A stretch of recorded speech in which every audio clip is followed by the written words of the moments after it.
I'm Bob Brill. He's Eric Kramer. Welcome to Kramer and Brill, an NFL fantasy football podcast. Each week, my co-host, former Bears and Lions quarterback Eric Kramer, and myself delve into your fantasy choices and hopefully help you out on your way to victory. Find out more by going to our website, kramerandbrill.com. You can find both links for the video and the audio podcast right there, right on the homepage. Easy, just click. And you can also go to my Bob Brill YouTube channel, which is where the video will take you. So recapping how we did last week, well, you have been spreading the love on Joe Burrow and Jamar Chase for weeks. This was the week they finally went off. 481 and 4 touchdowns for Burrow, 2 to Chase, who had 130 yards. You also were off Lamar Jackson, which I wasn't sure was going to happen. You were dead on there, too. Perhaps his worst day ever was 7 fantasy points. Joe Burrow, by the way, in some leagues got as many as 60 fantasy points. Now, we both love Kenneth Walker. He rose again, even did better, 168, 2 scores. You were sold on Daniel Jones, 202 passing, 107 rushing. You like Tyler Boyd with his 8 for 158 and a touch. Yeah, you're getting pretty good at this. We both like Juju for 7 for 124 to score. That was solid. Neither one of us liked Aaron Rodgers, 184, pedestrian at best. Gus Edwards came from out of nowhere, 66 yards, 2 scores. I said to lay off Kenyon Drake after his 119. All he did was get 11 carries for 5 yards and no catches. Not him, you. Yeah. Injuries. Look for backups to Njoku, Matt Ryan, Breece Hall, all facing significant injuries. James Robinson got traded to the Jets to replace Hall, so he'll be a significant pickup for you this week and a hot commodity on the waiver wire. And first of all, before we get to the games, this is the first bye week, and the teams which are on bye this week, there's only 2 of them. Usually there's 4, but it's the Chiefs and the Chargers are on the bye week this week. 2 completely opposite ends of the spectrum. The Chiefs are on fire and have been the day Terry left the building. And then the Chargers, I honestly was at that game, and now I've seen enough. I don't get it. Like, the Chargers got manhandled by the Jaguars, who have they even won since? And then here Seattle made the Chargers look like a JV team. Now, this is a team, the Chargers, that are built to go to Super Bowl. Yeah, they were predicted to go there this year. Yeah, I don't get it. So the Chiefs are holding up their end of the bargain, and now they get a rest like they need it. And then the Chargers, who really need it, I guess it's coming a good time. Thursday night, got Ravens at Buccaneers. Ravens are a team ready to lose any given game in the final 60 seconds. And as you said last week, Lamar Jackson just not trustworthy. And this week, Brady way off this year. Now, he's got all kinds of problems going on, and he shouldn't have come back the way it looks. Gus Edwards was solid for 1 game, but don't expect it again. I think Jackson comes back this week, but aside from him and Fournette, I'm laying off here. Keeping in step with this year's Thursday night snoozers, we have this matchup. So after the Bears' victory last night, which was probably their best game in a decade at least, these two are vying for the worst team in the NFL now, yet both are at the top of their division somehow. I don't get it, but that's just the NFL these days. You know, I was on Travis Tyler's fantasy football podcast earlier in the week. He asked me about the Thursday night. Are we ever going to see a good game on Thursday night? And I told him, like I told you last week, the NFL really stuck it to Amazon with this one. I mean, every game is a snoozer. I haven't looked ahead to the schedule, but I guarantee there are no really, really great games because they're going to go for the Monday night games and the Sunday night games for those best games that are nice matchups. And of course, the Sunday games are the big audiences. They took Amazon's money and they said, maybe next year. Thank you. Sunday, Broncos and Jaguars. Broncos are hurting. Jags are rising somewhat. Travis Etienne was solid, 114 last week, and I expect more of the same, along with Kirk and Lawrence. Wilson has been injured for Denver, so keep your eyes on him. I don't think he's a play this week anyway. Yeah, I like Etienne, as I've been saying the last few weeks. This guy, he's the only guy the Jaguars have, especially now that Robinson's gone. And they just, I think since shutting out Indy and then smashing the Jaguars, of course, the Chargers, the Jaguars have dropped really without a parachute. And they're open losing. They've now lost 5 in a row. And I think the Broncos, switching over to them, have nobody to consider. And, where is Russell Wilson right now? Nobody's seen him in a while, not the one we know. And all of a sudden, they're in free fall. So I think there's a very good chance that the Broncos, if they lose this game, get on the plane without their current head coach. We talked about Russell Wilson the last couple of weeks, and I'm wondering, and looking at his play, and I noticed you talked about how he's missing guys. I'm wondering if he doesn't have some sort of eye injury, that he's not seeing things. I mean, eye injuries can be anything from a blur to a cataract to anything. And I mean, he's pretty young to have a cataract or something. But I'm wondering, are you seeing an injury there or something? Or are you just seeing a guy that's just not playing well? I just see a guy's not playing well. When I heard he had an injury, and it's a hand. So I didn't hear about the injury until after the game. I'm thinking it was a shoulder injury because he can't throw, and a hamstring's got nothing to do with that. Yeah, and it has nothing to do with picking the right guy either. And he's looking really bad. I don't get what it is, but I'm not sure at this point in the season it's fixable. I think you're right. Panthers at Falcons. Donta Freeman seems to be the go-to back with McCaffrey gone. So I do like him game to game, but it's just game to game. I don't like him for the full season, a guarantee. But that's it for these two teams going nowhere. Right. So the team who just fired its coach in was it Matt Rule, and then Mayfield's finally on the bench, dominates the Buccaneers in what was supposed to be the NFL's top defensive unit when we started this whole season, currently playing like it's worse, right? And so in playing the Falcons, the Mariota, who the quarterback, Arthur Smith, handpicked, is not a fantasy quarterback by any stretch. And 3 weeks ago, this team was 2-2. People talking about how dominating they were. Well, they've lost 2 out of 3, and they look like a high school team all of a sudden. So, first of all, nobody has Foreman, as you were talking about. In his 5 previous games, he had a combined 37 yards rushing. So I don't think anyone's jumping on his ship just yet because they're not playing Tampa again. Yeah, and, my wife cut him the week before he took off. Well, that's going to be a one and done, I got a feeling. I think so too. Outside of that, they don't have anybody else. But he used to be a pretty reliable back, but I just don't see it at this point. Bears and Cowboys. Bears, I'll defer to you. But on the Cowboys, Dak seems to be back. A little rusty at first, but we expected that. Zeke is running like the old Ezekiel Elliott, so I'd start both along with CeeDee Lamb. Tony Pollard, I like, but it seems like you were saying last week, Jerry Jones has said, give Zeke the ball. And he's playing. It's not like he's not playing well. He is. But it's just, in my opinion, I think in yours too, Tony Pollard's better. And but unfortunately, Jerry Jones cuts the checks and then makes the decisions on who plays sometimes. And so when we talk about Dak Prescott, though, is Dak back? I mean, he was playing back, but is he the same guy that he was when he left? Because when he left, he was terrible. And and so this is the first time back he plays the other worst defense in the league, which is Detroit. And so where he throws for 200 yards and touchdown, didn't make any mistakes. But now he's got the Bears who just crushed the life out of the Patriots defensively. Tip balls, interceptions. I mean, Patriots can do anything. I don't care who's playing quarterback. And I think that defense in the Bears found new life last night, as Fields did too. So all of a sudden, this team looks like a real team. I remember a couple comments that Aikman was making, like, hey, this looks like real football all of a sudden out of this team. And he's right. So I don't know. I'm not so sure about the Cowboys right now. I'm not so sure about Dak Prescott either. I do like CeeDee Lamb because they don't really have any other passing options. And Zeke, yeah, I mean, if you got him, you obviously drafted him high, so you're going to play him. And I think I think though this could be sort of I was wrong. I thought the Bears were going to get smoked last night, and they didn't.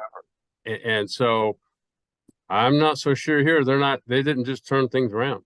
They may have, and I think you're right. I mean, at this point in the season, what are we going into 8 games now?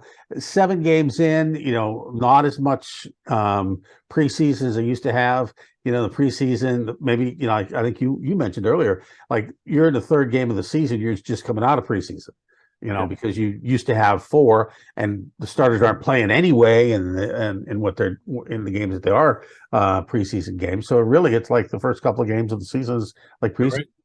Dolphins Lions. I do like Jamal Williams again. I think Tua is worth a start if he's real in Miami. Now, he had way too much time to throw in Pittsburgh, and he still didn't put up great numbers, but he got enough to win. That's not going to happen in Detroit. I like Detroit Lions defense here very much. Really? because this defense couldn't stop Ventura College. I don't know what's going on with that team, but defensively they are horrible. Now offensively they're just as bad. I think, as we were talking about a little while ago, if Pittsburgh's DBs could catch the ball, Tua would have had at least 3 or 4 interceptions that game. Yeah. So I don't know. I think this is a matchup of a bad offense in the Dolphins and a bad defense with the Lions. Somebody's got to win. I just don't know if it's a fantasy football win for anybody that's got a Dolphin or Lion player. I have to take a look at next week, see how the Detroit defense did. Remember this conversation we had. Right. Cardinals Vikings. I like Benjamin to carry the ball over Connor, who is facing a rib injury. I also like Ertz. I'm high on Hopkins, who seems to be back in place for some reason. Well, like Donta Foreman in Charlotte, Benjamin only had 1 game so far of doing something, which was last game. And I don't think I'd play him. I would, however, stick with Kyler Murray because this guy is legit. And this is going to be most likely they're going to wing it out, or they're going to wing the ball in order to keep up with the Vikings because this is an offense. And so as far as the Cardinals go, I like what's the receiver just came back? Hopkins. Hopkins. Yeah. Hopkins, I think, along with Murray. That's about it. Zach Ertz has kind of had a pedestrian season so far. And, but like I said, Hopkins is legit. And as for the Vikings, though, if you got anybody on this team, including Cousins, Dalvin Cook, and especially Jefferson, play them all. Yeah, that there's nobody on that offense you're not going to play. It's just like that. All the way down. Even their secondary guys are better than most secondary guys in the league. Raiders Saints. Raiders an enigma still. You have to play Josh Jacobs, but it all depends on which Derek Carr shows up. Devontae Adams is good to go. Andy Dalton, solid last week for the Saints, and I'm good to go with him again, along with Olave and Taysom Hill, who got another touchdown. He only had 1 catch, but he got 10 points in fantasy, and that's good for a tight end. And Kamara, he's a must-start too. And I've always liked Carr. I think the Raiders, right now is red hot, especially Josh Jacobs. Adams, of course, you got to start him. But if I had Carr, I'd start him too. I think he's hit that part of the season where things are starting to look – he is starting to look very comfortable, not making mistakes. And I think, as you mentioned, switching over to the Saints, Andy Dalton makes this team legit, and he makes people around him, like Chris Olave, a must-start, and Kramer as well. I know you're high on Taysom Hill. I'm not so sure because, the biggest missing piece to Taysom Hill's production is Sean Payton. I'm not so sure that whoever it is, I forget who their offensive coordinator, I don't know that he's got the creativity in play design or the creativity in play calling that's necessary to keep Taysom Hill on a roll. I just wish they'd take him off special teams. I did quarterback, it's like I don't get any points for him on special teams because of what he plays, but there's always a chance he's going to get hurt. Well, maybe they can start consulting with you during the week as far as the game plan. Patriots Jets. Breece Hall out for the season with an injury. That means next man up is the newly acquired James Robinson. And Michael Carter should be a valuable commodity on the waiver wire. I'm not sure who the quarterback's going to be in New England. This was really a weird situation with Zappe and Mac Jones and Bill Belichick saying, I talked to the quarterback, said I was going to start Jones and then bring in Zappe and then go back to Jones. And he didn't go back to Jones because the score was lopsided. And the rest of the team saying, you want to let us in on this? You didn't tell it. And of course, Belichick's answer was, there was no Cincinnati. Yeah. So I as far as breaking down this game, I agree. I think that you've got a defense. If you need a defense in your fantasy league, don't forget about the Jets if they're still available, even because this is a legit team now. They don't win with a lot of flash on offense, but obviously their defense is solid. And obviously Breece Hall had given them a fantastic running game. The Patriots, I think, though, they're going to bounce back. I don't see Bill Belichick being down 2 games in a row. I think this is a team that's going to rally. Mac Jones is going to start again. I think Ramondre Stevenson gets back on track. He had a couple good runs, and I don't see them. I don't see that running game slowing down any. And I think Jacoby Myers is going to get back on track. He's their leading receiver.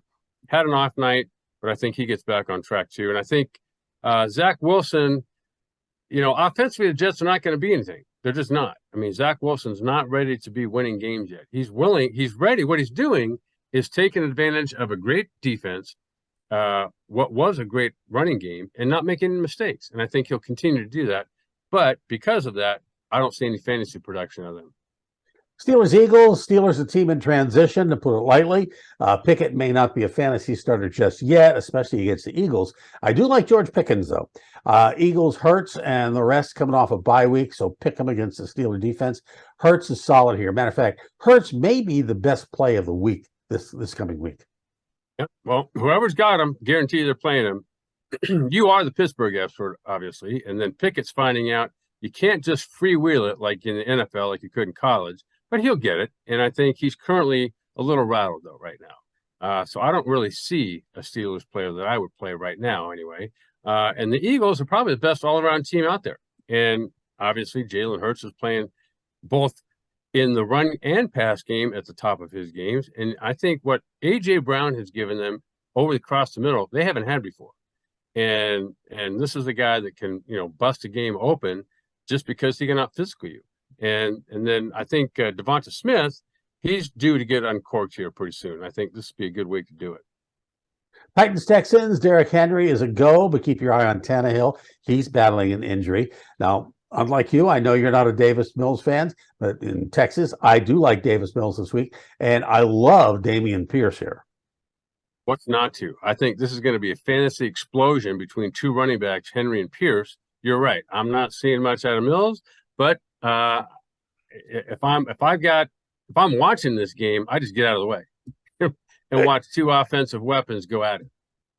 Commanders, Colts, McLaurin and Robinson are a go for me. The Commanders, well, I'm sold on Taylor's return along with Pittman here for the Colts. Matt Ryan is dealing with an injury and he's been replaced. They've already announced that Sam Ehlinger is going to be the starter against the Commanders this week.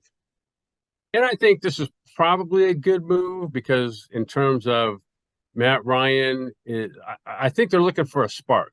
So they completely bypassed Nick Foles in favor of Sam Ehlinger, who hasn't played in the NFL yet, but he's obviously a bigger, stronger physical body that can probably add something to the RPO game. But as far as the Colts season, I think they're done. I don't see anyone in this game really on either side to consider. In Washington, it's almost the same thing. I mean, they're hanging on by a thread, and Wentz is back, but doing the Wentz stuff that got him in trouble in the first place, which is hanging on to the ball too long, forcing throws that really aren't there. And I think, but like you said, McLaurin and Robinson, I think they're still legit because he's got to get the ball to somebody. Yeah. And obviously Robinson is the freak story of this season, playing, after that gunshot wound, a couple of them he took. Here he is back playing again as a running back. And playing well. Yeah. Niners, Rams, this is going to be an interesting game. It's a divisional game. It's a game the Rams need to win. Niners are playing well. Rams coming off a bye week, but they can't be counted on here except for Cooper Kupp. Niners looking forward to more from McCaffrey. Now he's finally getting a week to play in the offense instead of just coming in and saying, hey, guys, I'm in the locker room, I'm playing. And along with Ayuk and Kittle and Debo, I think you're solid here. Well, I would think to a degree. I think the only thing that gives me hope for the 49ers is they don't lose to the Rams unless it's an NFC Championship game. And whatever that code is for breaking that defense down, Kyle Shanahan's got it. Obviously, now you said with another extra week, McCaffrey, I think he's a great weapon. And then obviously Samuel and Kittle typically go off against the Rams as well. Now you got Ayuk. So I think there's some weapons there the 49ers have that the Rams do not. Clearly, it's Cooper Kupp and only him as far as the Rams go. They might lose by 30, but he's coming out of this game with 10 catches for 100 yards. Oh, yeah. Yeah, and probably 2 touchdowns. Yeah. It's probably, in the top 5 best players in the league. He's, if you're drafting these days in a fantasy league, he's going to be top 2, and it's just amazing what he's done, and even when they're not playing well. and it's just he's fun to watch. I wish they could have a camera. I wish they could have a Hard Knocks just on him. Yeah, and watch and for some of these young guys, because I coach them over at Ventura College, to see what a real work ethic looks like. Yeah. And here's a guy I know that comes in early, practices, stays late, guaranteed, watches film, does everything he's got to do, sits there with the quarterback and figures out how to break down this player for this week's upcoming game. I love both the way him and Stafford go about their jobs.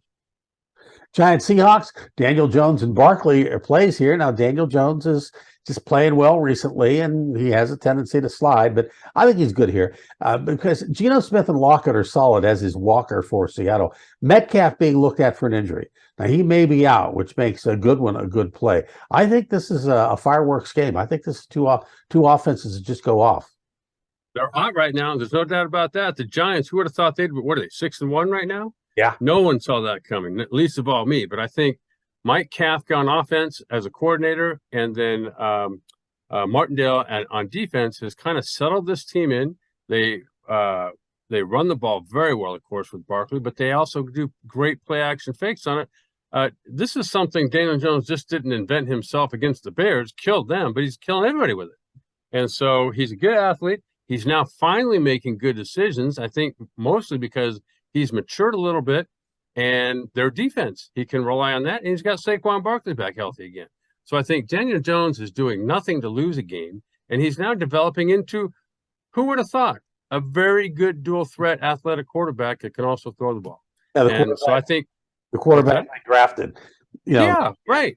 And so and flip over to the Seahawks, you've got one of the hottest offenses in the league right now, in both offense and defense. And Geno Smith is legit. And then, of course, we've talked about Kenneth Walker before.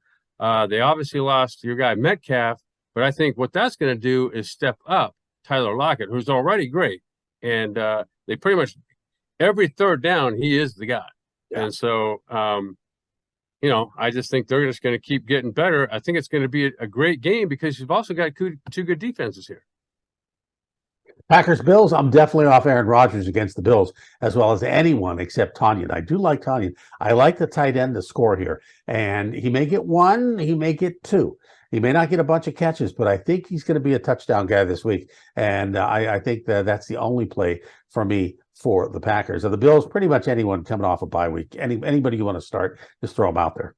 Well, regarding the Packers, I agree with everything you just said, except everything you just said. I think that the Packers, you cannot count this team out, man. Every season someone does, that's when they go off. And I think this is the perfect game because nobody sees them doing anything against the Bills. Great defense, great offense. The Packers have been on this, 3 or 4 game slide now. But I do have a feeling like this will be a great game because they're going to be in Buffalo. And I think this is exactly what Rodgers is looking for. He's got Tanyan, who I think is an excellent tight end, going to be another good red zone weapon. And then Lazar, of course, I thought he was their best player. Now he's going to be hurt. So that means old Randall Cobb's going to step up. And I think Aaron Jones as well.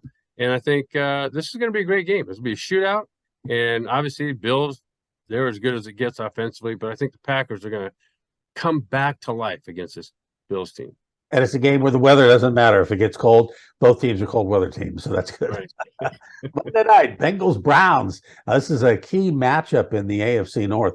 Bengals are rolling, so start them if you got them. And the Browns, Chubb and Cooper are plays. The Njoku looks like he's going to be out with an injury. Keep an eye on that one. Hey, ditto. Chubb is too good not to start. Amari Cooper is the Browns' best receiving option. And like you just mentioned, with Njoku possibly out, that lifts Cooper's performance up even higher. I think the potential of this game is, for both teams, sky's the limit. The Bengals are now the Bengals from last season again. And so, like you just mentioned, if you've got a Bengal, start him. All right, there you have it. Another edition of Kramer and Brill. Find out more by going to our website, kramerandbrill.com, or on my Bob Brill YouTube channel. For my friend and colleague, Eric Kramer, I'm Bob Brill. We'll see you next time.